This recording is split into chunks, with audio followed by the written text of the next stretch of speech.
Hello friends, last video मी टाकलेले होते question answer. त्याचं थोडं रिव्हिजन करूया आणि पुढे जाऊ. पॉवर्टी आणि ब्रिटिश रूल इन इंडिया या पुस्तकाचे लेखक कोण आहेत? तर तुम्हाला लक्षात आलंच असेल, दादाभाई नौरोजी. डॅश यांना भारताच्या प्रबोधनाचे जनक असे म्हटले जाते. डॅश यांना भारताच्या प्रबोधनाचे जनक असे म्हटले जाते तर राजा राममोहन रॉय.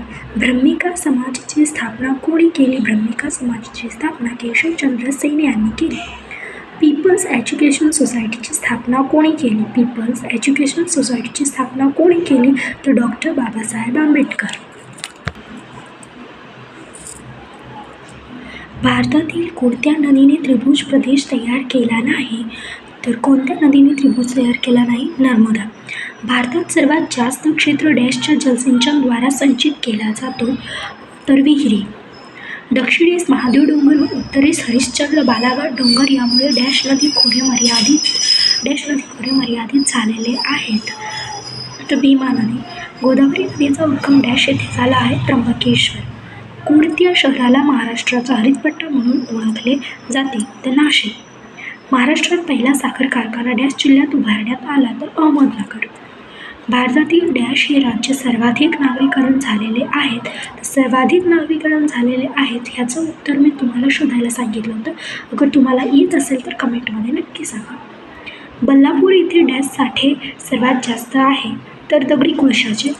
खालीलपैकी कोणत्या राज्यात दशलक्षी शहर नाही? तर छत्तीसगड.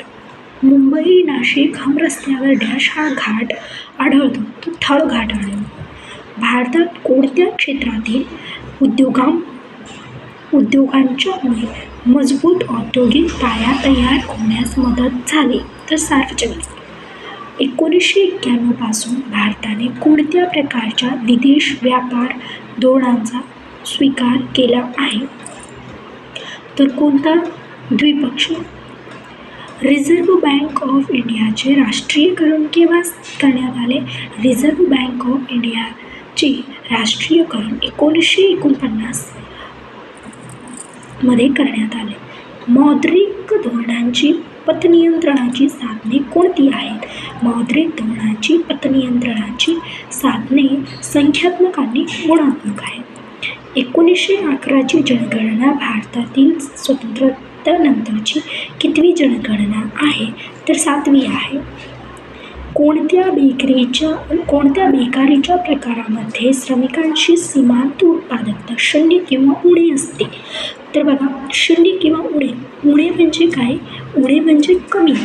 तर कोणत्या बेकारीच्या प्रकारामध्ये श्रमिकांची सीमांत उत्पादकता 0 किंवा उणे असते? उणे म्हणजे कमी, तर प्रचंड बेकारी. मानवी विकास निर्देशांकात महाराष्ट्राचा क्रमांक कोणता? मानवी विकास निर्देशांकात महाराष्ट्राचा क्रमांक 2रा आहे. भारतात नियोजन मंडळाचा अध्यक्ष कोण असतो? नीट ऐका, भारतात नियोजन मंडळाचा अध्यक्ष कोण असतो? ह्याचं आन्सर तुम्ही दिलं तर बरं होईल. कमेंटमध्ये नक्की सांगा की भारताचा नियोजन महामंडळाचा अध्यक्ष कोण असतो.